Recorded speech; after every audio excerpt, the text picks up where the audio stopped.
30 ans d'attente et des retrouvailles qui ont brisé le cœur d'une mère. Inspirée de faits réels, Claire avait passé la majeure partie de sa vie à s'accrocher à une seule certitude, retrouver un jour son fils disparu. Il n'était qu'un enfant lorsqu'elle l'avait perdu de vue, et depuis ce matin-là, chaque aube apportait la même question lancinante, où pouvait-il bien être? Les années se sont transformées en décennies, mais leur amour ne s'est jamais éteint.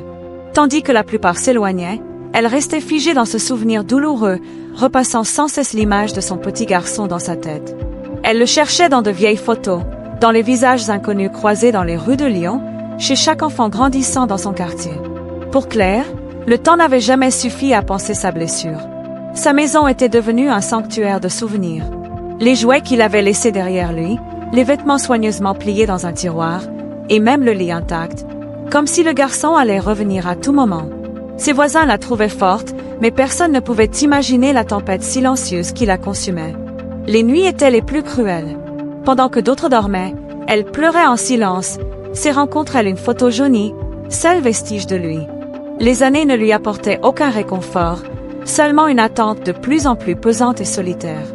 Pourtant, au fond d'elle-même, Claire ne doutait jamais, son fils vivait encore, et un jour, il franchirait le seuil de sa porte. Cette conviction la poussait en avant, donnant un sens à son existence brisée. Malgré l'incertitude, Claire s'accrochait à sa foi. Chaque dimanche, elle se rendait à la même église de Bordeaux, s'agenouillant sur le même banc, priant, les larmes coulant sur ses mains tremblantes. Elle demandait à Dieu une chose, revoir son fils, ne serait-ce qu'une fois. Les années lui avaient volé sa jeunesse, mais jamais son espoir. Ses cheveux étaient devenus gris, sa peau sillonnée de rides profondes, mais ses yeux brillaient toujours avec la même intensité lorsqu'elle prononçait doucement le nom de son fils. C'était comme si, en le prononçant, elle parvenait à le garder vivant dans sa mémoire. Peu à peu, les voisins la surnommèrent « la mère qui attend ». Son histoire devint une rumeur dans le quartier, une sorte de légende vivante. Certains la plaignaient, d'autres la croyaient prisonnière d'un rêve impossible, mais personne ne pouvait nier la force de son cœur. Claire avait appris à vivre avec l'absence, mais elle ne l'avait jamais acceptée. Chaque année, elle allumait une bougie dans le même coin de son salon, marquant la date de sa disparition. C'était son rituel, sa façon de crier au monde qu'elle ne l'avait pas oublié et qu'elle gardait espoir. Ainsi, le calendrier dévora sa vie. 30 années entières s'écoulèrent entre ses mains, jusqu'au jour où le destin, cruel et inattendu, lui rendit ce qu'elle avait tant désiré, mais pas comme elle l'avait rêvé. Ce jour-là avait commencé comme tous les autres. Claire préparait du café, regardant par la fenêtre, lorsqu'elle reçut un appel inattendu. Une voix hésitante à l'autre bout du fil lui annonça qu'une personne correspondant à la description de son fils disparu avait été retrouvée. Son cœur bondit et ses mains peinèrent à tenir le combiné. La nouvelle se répandit aussitôt parmi les voisins du quartier. Tout le monde la regardait avec un mélange d'espoir et de peur. Après tant d'années, était-ce possible, ou s'agissait-il d'une autre erreur cruelle qui la détruirait encore davantage? Personne n'osait le dire à voix haute, mais tous y croyaient. Claire, cependant, n'en doutait pas. Elle prépara un petit sac avec la photo qu'elle portait toujours sur elle et partit, le cœur battant, comme si elle était redevenue la jeune mère qu'elle avait été. Quoi qu'elle en pense, elle sentait au fond d'elle que le moment des retrouvailles était arrivé. Le voyage lui semblait interminable. Chaque minute lui semblait une éternité. Son esprit était rempli d'images, son fils courant vers elle, la serrant dans ses bras, l'appelant « Maman » de cette voix tendre d'autrefois. C'était l'illusion qui avait nourri ses nuits les plus sombres, mais une peur glaciale la traversait. Et si, après tout ce temps, il ne la reconnaissait pas? Au pire, s'il refusait de l'accepter? Cette pensée la tourmenta jusqu'à ce qu'elle affronte la vérité. Claire arriva au centre d'accueil désigné, le cœur battant. L'endroit grouillait de murmures et de regards curieux, mais pour elle, tout était flou. Son seul objectif était de trouver le regard de son fils dans la foule. Chaque pas retenait son souffle, chaque seconde rappelait 3 décennies d'attente. Lorsqu'elle entra enfin dans la pièce, un lourd silence s'abattit. Devant elle se tenait un homme au regard sombre, marqué par les années. La distance grandissait à chaque rencontre. Ce qui aurait dû être des retrouvailles heureuses s'était transformé en une lente épreuve où l'amour d'une mère se heurtait sans cesse à un mur de souvenirs absents. Malgré le rejet, Claire refusait d'abandonner. Jour après jour, elle cherchait à se rapprocher de lui, elle lui préparait les plats de son enfance, lui racontait des anecdotes qu'elle seule pouvait connaître. C'était sa manière désespérée de réveiller en lui une étincelle de reconnaissance. Lui, il écoutait en silence, parfois avec impatience, parfois avec une curiosité étrange qu'il n'osait pas exprimer. Au fond de lui, une sensation confuse s'éveillait, comme si quelque chose d'enfoui se remuait dans les profondeurs de son cœur. Une nuit, en contemplant la vieille photo que Claire lui avait donnée, il sentit un nœud se former dans son ventre. Ce n'était pas de vrais souvenirs, mais une impression diffuse, un écho lointain qui remettait en question tout ce qu'il avait toujours cru. Claire, l'apercevant songeur, s'approcha, les yeux pleins de larmes. « Peu importe le temps qu'il te faudra pour te souvenir, je serai toujours là. Tu es mon fils, même si le monde entier affirme le contraire. » Ces mots résonnaient comme un serment éternel, chargé d'un amour indestructible. Il ne répondit pas, mais dans son regard quelque chose s'était modifié. Peut-être ne la reconnaissait-il pas encore, mais il commençait à sentir que cette femme n'était pas une étrangère comme il l'avait pensé. Les jours suivants furent marqués par des instants contradictoires. Il y avait des silences lourds, interrompus parfois par de petits gestes qui ouvraient des fissures dans le mur qui les séparait. Un sourire furtif, un regard plus doux, un détail subtil qui révélait que la carapace de l'homme commençait à se fendre. Claire les remarquait et s'y accrochait comme à des trésors. Chaque signe était une victoire, la preuve que tout n'était pas perdu. Elle n'attendait pas une étreinte immédiate, seulement la chance de lui démontrer qu'elle ne l'avait jamais cessé d'aimer. Lui, pourtant, luttait contre lui-même.